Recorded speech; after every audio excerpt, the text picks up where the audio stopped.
বিসমিল্লাহ। তো আজকে চলে আসছি আমি শপিং করার জন্য। এগুলো আপনার সাথে শেয়ার করব আর সাথে কিছু ইম্পোর্টেন্ট কথা আপনাদের সাথে শেয়ার করব। তো আমি কি শপিং করেছি সেটাও আপনাদেরকে দেখাবো। আমি যেটা বলব সেটা হচ্ছে আমাদের যে সময় নিয়ে আমরা সময় অযথা অনেক নষ্ট করি। সময় অনেক ইম্পোর্টেন্ট। আপনি টাকা দিয়ে সবকিছু কিনতে পারবেন কিন্তু সময় কিনতে পারবেন না। সময় একবার যদি চলে যায় সেটা হচ্ছে আর কখনোই ফিরে আসে না। আপনার প্রত্যেকটা সেকেন্ডেই ম্যাটার করে, প্রত্যেকটা মুহূর্ত ম্যাটার করে। আপনি দৌড়ান, হয় দুনিয়ার জন্য না হলে আখিরাতের জন্য। এমনটা নয় যে শুধু দুনিয়ার কাজ করবেন বা আখিরাতের কাজ করবেন না, বা আখিরাতের কাজ করবেন না, দুনিয়ার কাজ করবেন না। আমাদের দুটোর মধ্যে ব্যালেন্স করে চলতে হবে। কারণ ইসলাম মানে এটা না যে কোনো একটার দিকে আপনি ঝুঁকে পড়বেন বা আপনাকে কোনো থালি প্লেট নিয়ে বাজাতে বাজাতে ঘুরতে হবে, আপনার কোনো ইনকাম করা যাবে না পৃথিবীতে, না হলে গুনাহ হবে। ইসলাম মানে এটা না। ইসলাম মানে সংসার জীবনও আপনাকে উত্তম রূপে পালন করতে হবে। আমাদের দারিদ্রতার সাথে ফাইট করতে হবে। আলী রাদিয়াল্লাহু তাআলা আনহু বলেছেন, দারিদ্রতা যদি কোনো মানুষের নাম হতো তাহলে ওই লোককে আমি জবাই করে ফেলতাম। যে ও বেঁচে থাকলেই মানুষের কষ্ট হবে। দারিদ্রতাকে ইসলাম কখনোই সেলিব্রেট করে না যে ঠিক আছে তুমি তো দরিদ্র, আসো এবার তোমাকে আমি সালাম দিব। নো, কেন আমরা দরিদ্র থাকবো? উমর রাদিয়াল্লাহু তাআলা আনহুর কাছে কোনো ব্যক্তি আসলেন, তিনি তাকে জিজ্ঞেস করলেন তুমি কি করো? সেই ব্যক্তি বললেন যে না, আমি কিছু করি না। সে বললে যে তুমি আমার সামনে থেকে দূর হও, তুমি আমার সামনে থেকে চলে যাও। যে ব্যক্তি দুনিয়া এবং আখিরাতের কোনো কাজে করে না সে যেন আমার সামনে না আসে। আমাদেরকে কাজ করতে হবে। আল্লাহ সুবহানাহু ওয়া তাআলা আমাদেরকে এই দুনিয়ায় নিয়ন্ত্রণ করার জন্য পাঠিয়েছেন, কারো দাস হওয়ার জন্য না। দুনিয়ার মালিক হওয়ার জন্য তিনি আমাদেরকে পাঠিয়েছেন। এখন আপনি দুনিয়ার মালিক না হয়ে দাস হবেন, এটা কেমন হয়? আপনাকে আল্লাহ দুনিয়ার মালিক হিসেবে পাঠিয়েছেন, তাহলে এই দুনিয়ার মালিক হবার জন্য করণীয় কি? দুনিয়ার মালিক হওয়ার জন্য আমাদের টাকা সম্পদ অর্জন করতে হবে। তাহলে চলেন এবার ব্যাংক ডাকাতি করি। কারণ অনেকে তো ব্যাংক ডাকাতি করে টাকা উপার্জন করেছে। না, আমাদের টাকা উপার্জন করার জন্য হালাল পথ খুঁজতে হবে। এটা খুবই কঠিন, কিন্তু আমাদের খুঁজতে হবে। তাহলে এটা আমাদের ঈমান এবং দ্বীনদারিতা দুটোই বাড়িয়ে দিবে। আমরা আমাদের স্বামীদেরকে, আমাদের পুত্রদেরকে বা আমাদের ভাইদেরকে হালাল উপার্জনের ক্ষেত্রে মোটিভেট করতে পারি। তাদের উপার্জনের দিকে আমাদের একদম লক্ষ্য রাখতে হবে যে তারা কোথা থেকে টাকা আনছে, সেটা হালাল নাকি হারাম, নাকি কীভাবে সে নিয়ে আসছে। আমাদের এগুলোর উপর খেয়াল রাখতে হবে। আমরা তো বাইরে গিয়ে কাজ করতে পারবো না।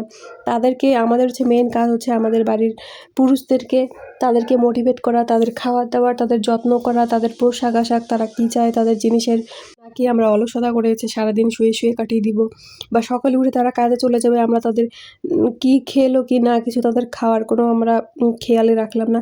আমাদের এগুলো অলসতা সব ঝেড়ে ফেলতে হবে। আমাদের ঘর থেকে আমরা তাদের সিংহ হওয়ার পিছনে আমরা অনেকটা ম্যাটার করি। তাদেরকে আমরা সিংহ বানাবো নাকি তাদেরকে আমরা বিড়াল বানাবো?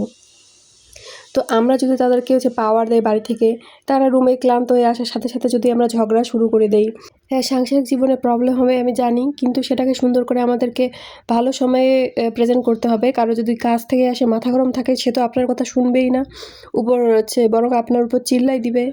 তো আপনার মনটা তখন আরও বেশি খারাপ হয়ে যাবে। তখন ভালো থেকে খারাপই বেশি হবে। না তার উপকার হবে না আপনার উপকার হবে। একটা বিল্ডিং কখনোই অনেক উঁচু হয়ে দাঁড়াতে পারবে না যদি সেই বিল্ডিংটার প্রথম ঘরটা নিচটা সেটা সুন্দর করে মজবুত করে না বানানো হয়। সেরকম একদম সেম টু সেম আমাদের বাড়ির পুরুষেরা, আমাদের ভাইয়েরা, আমাদের হাজবেন্ড, আমাদের ছেলেরা, তাদেরকে যদি আমরা বাড়ি থেকে সুস্থ শক্তভাবে না রেডি করি, তাহলে তারা কখনোই পৃথিবীতে একদম চলে বেড়াতে পারবে না। তারা তারা উইক থাকবে সবসময়, তাদের মেন্টাল ঠিক থাকবে না, মেন্টালিটি ঠিক থাকবে না। তারা বাড়ির মহিলাদের থেকে মানসিক শান্তি না পেলে তারা অন্য মহিলাদের থেকে দেখবে, তাদের নজর হেফাজত হবে না, তাদের ঈমান খারাপ হয়ে যাবে। শয়তান তো এটাই চাই, যে কোনো দিক দিয়ে আমাদেরকে পিছিয়ে রাখা, আমাদেরকে জাহান্নামে নিয়ে যাওয়া। আমাদের সাহাবীদেরা, ওনারা তো সিংহের মতো ছিলেন। তো আমাদের এখন ইসলামিক কি আমাদের ভাইয়েরা মেয়েদের মতো হয়ে গেছে একদম। তাদের মধ্যে আর মেয়েদের মধ্যে কোনো পার্থক্যই দেখা যায় না। মনে হয় এখনকার মেয়েরাই বেশি স্ট্রং হয়ে গেছে তাদের জন্য। তারা এতটা লাজুক, তারা এতটা মেয়েলি ভাব তাদের মধ্যে, দেখলেই মাথা খারাপ হয়ে যায়। এরা কারা? এরা পুরুষ। সাহাবীরা ঘোড়ার থেকে বেশি জোরে দৌড়াতেন। কি বলবো, আমরা তাদেরই বংশ। তো আমরা কি করছি এখন? আমরা সবাই ঘুমিয়ে আছি, আর দেশে কি হচ্ছে? মুসলিমদের উপর এত অত্যাচার হচ্ছে, বাচ্চাদেরকে, সবাইকে এরকম গণহত্যা করা হচ্ছে, এরকম উড়িয়ে দেওয়া হচ্ছে, একটা দেশকে উড়িয়ে দেওয়া হচ্ছে। কিন্তু কি এত মুসলিম তারা কি করছে? সবাই বুক বন্ধ করে সবাই বসে আছে, আমরা কিছুই করতে পারছি না। কারণ সবাই হচ্ছে মুভি দেখাতে ব্যস্ত, নতুন ফ্যাশন ফলো করাতে ব্যস্ত। আমরা কিসে ব্যস্ত? আমরা হচ্ছে কোথায় ঘুরতে যাব এটা নিয়ে ব্যস্ত। আমাদের যে উদ্দেশ্য কি? আমরা দুনিয়াতে কিসের জন্য আসছি? আমরা তো দুনিয়াতে রাজত্ব করব। এখন কি হয়েছে?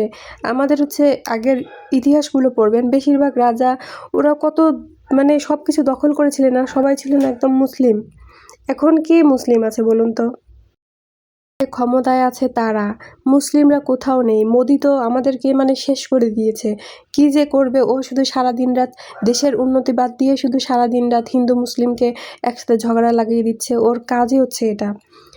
ফোকাস করবে না যে আমাদের এডুকেশন সিস্টেম, আমাদের চাকরি, আমাদের এটা সেটা, নিজে কোথায় ঘুরতে যাবে না যাবে এগুলো, আর হিন্দু মুসলিম এদেরকে হচ্ছে লাগিয়ে দিবেন। মানে এটাই হচ্ছে ওর মানে কিসের জন্য যে আসছে ও জানি না, মানে ধর্ম প্রচার করার জন্য আসছে। ওকে ধর্ম প্রচার না, মানে 2 ধর্মের মধ্যে হচ্ছে যুদ্ধ লাগিয়ে দেওয়ার জন্য। আমাদেরকে অনেক বেশি শক্ত হতে হবে, আমাদেরকে ঘুমিয়ে থাকলে চলবে না। আমাদের বাড়ির ছেলেদেরকে উমর রাদিয়াল্লাহু তাআলা আনহুর মতো হতে হবে। তিনি কি ছিলেন? অর্ধ পৃথিবীর শাসক ছিলেন। তো আমরা আমাদের হচ্ছে বাড়ির পুরুষদেরকে এবং আমরা নিজে যতটা পারবো ইসলামের দিকে এগিয়ে আসবো ইনশাআল্লাহ। আসসালামু আলাইকুম।